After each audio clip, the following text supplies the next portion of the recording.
There's a set of eyes on you at all times. Not the algorithm, not your boss, not your gym rival, your kid. Those small, unblinking, chaos filled eyes see everything. You can't hide from them, you can't fake it. They watch you like it's their full time job, because it is.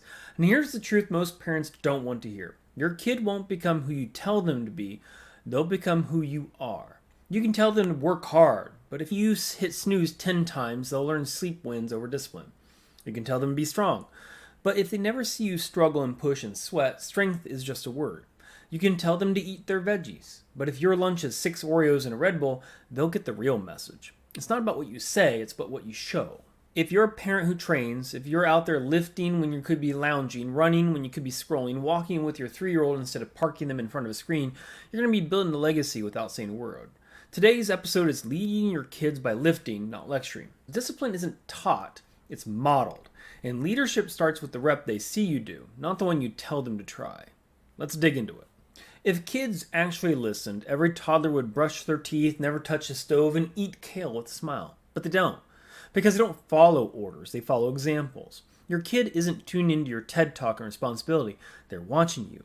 Are you calm when things go sideways? Do you get up early without complaining? Do you clean up your mess or leave it for someone else? Do you work out or make excuses? Your actions write the instruction manual they're going to follow, whether you're meant to or not. You see, you might say, don't be lazy. They see you haven't moved off the couch in 4 hours. You say, be grateful. They see you cussing out the barista for putting cream in your coffee. You might say, do your best, and they say you quit halfway through your workout. The lesson? Stop expecting your words to land if your actions don't match. Kids are sponges and they don't soak up what you say, they soak up what you do. Look, I've got a 3-year-old. He follows me everywhere, like a motivational duckling with endless questions and zero boundaries. And lately, he wants to do everything I do. If I cook, he wants to stir the pan. If I clean, he's dragging a mop twice the size around the kitchen. If I lift, he's grabbing his tiny little 2-pound dumbbells and starts squatting next to me. And if I run, he grabs his shoes and says, let's go, Dad. And yes, he has his own pair of running shoes. Not because I told him to, but because he sees it daily. It's not forced, it's not preached, it's modeled. And that, right there, is the purest form of leadership.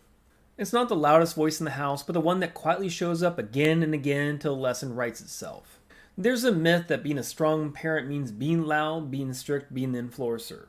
But the strongest parents, they lead quietly. They don't need to bark orders, their habits do the talking. They don't need to threaten consequences, their standards create gravity. They just need to show up consistently. You want your kid to love movement? Let them see you move. You want them to know how to deal with adversity? Let them see you fail and keep going. Show them what it looks like to earn it one rep at a time. Your discipline is their foundation. Your routine becomes their blueprint. Your actions are their education.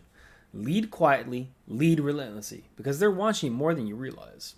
Here's an easy way to lead through action without saying a word. Make fatness a family constant.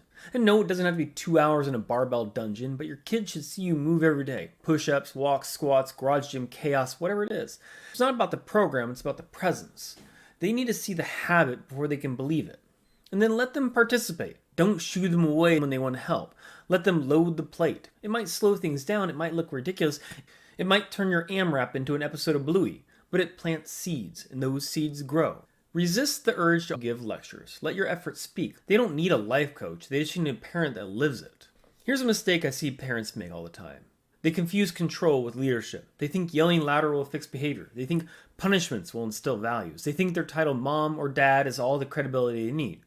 But your title means nothing if your actions are hollow. Your kid doesn't need a general, they need a guide. Someone who fails with grace, works hard without applause, takes ownership when they screw up, practices what they preach even when no one's watching. That's how you raise a resilient human. That's how you lead without shouting. That's how you build character through reps, not rules. Fast forward 20 years, your kids are grown, they're tired, life's heavy, stress is real. You know what they're going to remember in those moments? The time you made them clean the room or scolded them for screen time? No. They'll remember you working out after a 10-hour shift, cooking a real meal instead of ordering out, walking beside them even when you're exhausted, breathing through stress instead of exploding. They'll remember your effort, your presence. They'll remember that strength wasn't a speech, it was a daily decision. That's leadership, that's legacy, and it's going to be built one rep, one chore, one walk, one set of tiny eyes at a time. You don't have to be perfect, you just have to be present. You don't need the perfect speech, you need the example. Your kid is watching not to be impressed, but to be inspired. So lead with your feet, your hands, your reps. because they'll remember your workouts long after they forgot their words, and every rep they saw you grind, that's a seed of strength planted in their soul. This is Dr. Matt, and we are Grit and Determined.